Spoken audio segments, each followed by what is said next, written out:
We need to talk about this solar video. So over the summer I decided I wanted to learn a bit more about solar power, and I watched a load of videos, as you do, and there was so much information out there that I got a bit overwhelmed by it all, if I'm honest.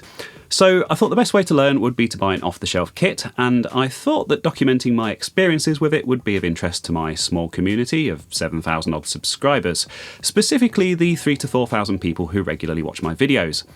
So you can imagine my surprise when, just over a week later, that video has been seen by over 250,000 people. And I've had so many new subs off the back of it that it's pushed my channel over the 10,000 mark, which is just insane. And thank you all so much for taking an interest in my little channel. I wasn't going to do an update on this project until the winter, and I had a few months worth of data to talk about, but there are a few issues with that initial video that I really want to address, and with so many eyeballs on it, I feel I have a responsibility to do that sooner rather than later. I've also already made some improvements to the setup, and there have also been a few questions off the back of that video that I want to talk about. Now, probably the most important thing I need to talk about is a safety issue to do with this charge controller. In the instructions, it states that the battery should be connected first, then the panels, then what they call the consumer, i.e. the load. And in part 1, the panels and controller had arrived a few days before the batteries showed up, so I hooked it up and plugged a phone into it to test whether the panels were working. I do mention the correct sequence later in the video, but I think that showing it set up in this way probably gave a lot of people the wrong impression, and of course a lot of people who know even less than I do about solar did come across the video, and unfortunately we can't edit them after they're uploaded. So I pinned a comment with a warning and have been doing my best to address this in the comments. Of course, I've seen plenty of videos on these systems, and I'm well aware that running a normal charge controller in this way can damage it. But in my defence, EcoWorthy do sell this particular one bundled with quite a few portable kits that don't include batteries. It has those USB ports on the front after all. And nowhere on their website or in any of the included manuals is there any kind of warning about this. But as I am a complete beginner, I think it's always best to err on the side of caution, and I just want to make it very clear, never connect solar panels to a charge controller without connecting the batteries first. There's a type of device called a DC to DC converter that's designed for this, so do your homework and shop around if that's the kind of setup that you're interested in. And on that note, I just wanted to add that I've never been afraid to show my mistakes on this channel or to admit to them, because ultimately that's how we learn. Now, in slightly more cheerful news, let's talk about some upgrades. I came to the conclusion in my first video that the charge controller is basically a load of rubbish, and quite a few in the comments agreed. So on the recommendation of a few people, I've now upgraded to a Renogy Rover MPPT controller, which was around £130. Yep, solar stuff is expensive in the UK, as pointed out by a few international commenters, and I don't want to get political on this channel, so let's move along swiftly. MPPT, or Maximum Power Point Tracking, is a technology that continuously alters the electrical characteristics of the load that it puts on the solar panels so it can squeeze as much out of them as possible. And the cool thing about this particular unit is that it logs everything and has a Bluetooth interface and an app, so I can keep track of what it's generating. Longer term, I'd like to look into using something like a Raspberry Pi or an Arduino connected to the serial port to gather this data, as I'm a programmer in my day job and I'm not too keen on tying myself into other people's proprietary apps. But the app will certainly do until I can get that set up, and supposedly, according to the manual, this controller is 92 to 95% efficient, so hopefully it'll help me to get the most out of my panels in the coming winter months. Certainly today it's been pretty overcast and damp and miserable, unlike when I made that first video, and as you can see, with the addition of 2 more panels, which I'll talk about in a second, the system is putting out about 60 watts of power, with my laptop, amp and shelf lighting here drawing about 45 watts. I've mounted the new controller on the wall using the supplied brackets, in a place where it'll have plenty of room for ventilation, no double-sided Velcro this time, and of course I followed the golden rule of connecting the batteries first before anything else. Interestingly enough, the excellent Renogy manual does include a scary warning about this right on the first page, and then again a few more times on some other pages, so that's great to see. So far I've been really happy with this unit, and I'll let you know how it performs longer term in the next update. So as I mentioned, I've also added 2 more solar panels. These are both 120 watt 12 volt units, the same as the originals, and were around £90 each.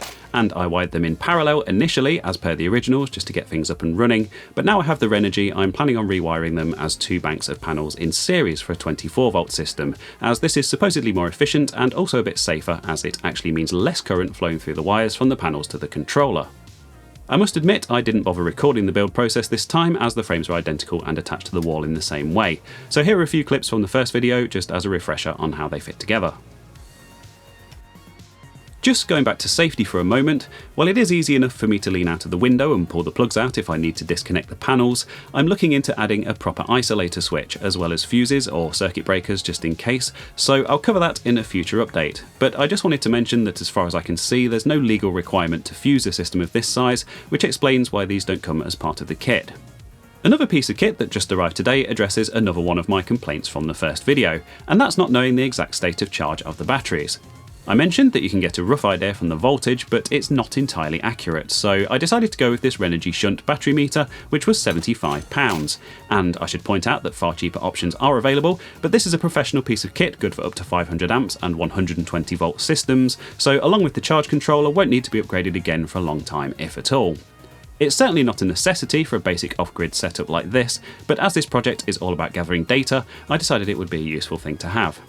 Of course, having to spend all this extra money does mean that this is going to take even longer to pay for itself.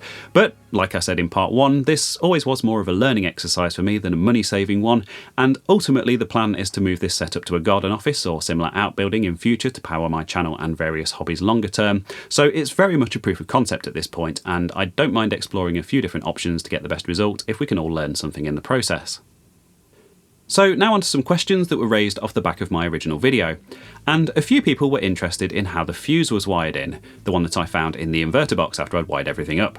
So here's what that looks like, and here's the diagram from the eco-worthy website showing it on the positive side of the cable from the batteries to the inverter. I'm not entirely convinced that it does a lot, especially considering the inverter has blade fuses that slot into the back anyway, but it's a safety thing and they presumably wouldn't have wasted money on it if they didn't think it was important, so that's that. Sorry for not showing it last time, but as I mentioned, I wasn't expecting that video to get nearly as big a response as it did. I'll try to be less lazy in future. Another discussion was about how the inverter is grounded, or earthed as we say in the UK. I've done some continuity tests and the earth pin of the socket isn't connected to the outer casing or to the negative terminal of the batteries as some viewers suggested, so it doesn't seem that grounding either would help at all. There also isn't a ground connector on the inverter anywhere to connect to a grounding rod as per some camping setups that I've seen. So I'm a little bit confused about how that's supposed to work and whether there's a potential safety issue here that I need to be aware of. It's another one of those things that's not mentioned in the manual, so I'll keep looking into that and post an update once it's sorted. Finally, just while still on the topic of inverters, I had a few questions about maybe connecting this into the house electrics and having it switch over automatically when the batteries get too low. With my setup, I found that I haven't actually run out of power yet, even using it all day and into the evening, so it's not proven to be an issue. But the phrase that you're looking for further research is grid-tied inverter. It's not my area of expertise, and it's not something I'm looking into at the moment, so hopefully that's enough of a jumping off point if that's of interest to you. But on that topic, I've also been asked if this is a good starting point for a full household system. And the answer to that is very much no. If you're looking for something to run your household appliances and actually be practical and economical in the long run, you'd definitely be better off looking at getting a proper rooftop system installed. But we're planning on moving in the next couple of years, so it's not something I've seriously looked into for this house. A commenter on the first video described this setup as the world's most expensive phone charger, and that's probably about right, even if you were intending to be mean. In fact, maybe I should change the video title to that. A couple of questions about the panels and whether they include bypass and or blocking diodes. Bypass diodes, yes, or at least that's what the manufacturer claims, meaning that if the panels end up partially shaded, they don't shut the whole system down or worse, overheat. Blocking diodes, no, but from what I can see there shouldn't be a requirement for them with a charge controller anyway, and they're very cheap and easy to add inline if they're required, so let me know if I've got the wrong end of the stick there, politely if you could, and I'll certainly add some. I've also been asked whether the panels work at night, and I think you can guess the answer to that. Although it has been nice to see them generating a small amount of power in the early morning and late evening when the sun's gone in, which, knowing nothing about these things, I wasn't really expecting. But I'll hopefully have a bit more data on that later on. I should also mention that the panels perform better if they're clean, and they should be pretty much self-cleaning at this angle, but something to bear in mind if you're mounting them flat on a shed roof or something. Of course, in my case, it's easy enough to just hop out onto the roof and give them a wipe down if they get dirty. Speaking of that angle, another question I had was about planning permission. So here in the UK, we're not really supposed to just build things willy-nilly, but there's a fair bit we can do without having to notify the local council, known as permitted development, and rooftop solar panels are covered by that. However, there is some wording in there about flat roofs and anything that protrudes more than 20 centimetres above the roof line, which these do. I have some experience with the planning process, and it's something that can be done retroactively and easily, so I'm making inquiries at the minute, mainly because I want to make sure everything is airtight for house insurance purposes. My friend Mark from the channel Mark Fixes Stuff sadly had quite a horrific electrical fire in his house last year, not related to anything solar I might add, so it's something that's certainly on my mind. I think my insurance company would take a pretty dim view if something I'd built illegally ended up burning my house down, so I just want to make sure it's all legit. Finally, just some thoughts on what I could potentially do to get more out of this system. Basically, every kilowatt hour that I generate that doesn't get used is wasted, and even in bright sunlight, the charge controller can't generate any electricity if there's no load on the system and the batteries are full, which I'm ashamed to say so far has been the case more often than not. Of course, this is a big factor in how cost effective a system like this works out to be longer term. A patron of mine, who I've mentioned on the channel before, has been sharing some stuff on my Discord server about a similar setup that he has at home. Now, the crucial difference in his case is that he's charging a portable battery pack with an integrated inverter. So while his working from home setup runs from solar in the day when he's there, the excess gets used for all sorts of stuff around the house overnight. Charging portable devices just like I am, and yes, that includes an Atari Lynx because he is a fellow man of culture, and also to put a few bonus miles in his electric car, and he's even used it to cook his dinner. So definitely some cool ideas there and some food for thought. But anyway, that's pretty much all I wanted to cover in this update, and the main thing for me was getting that safety information out there that I mentioned at the beginning, as I'd hate for us to start on the wrong footing.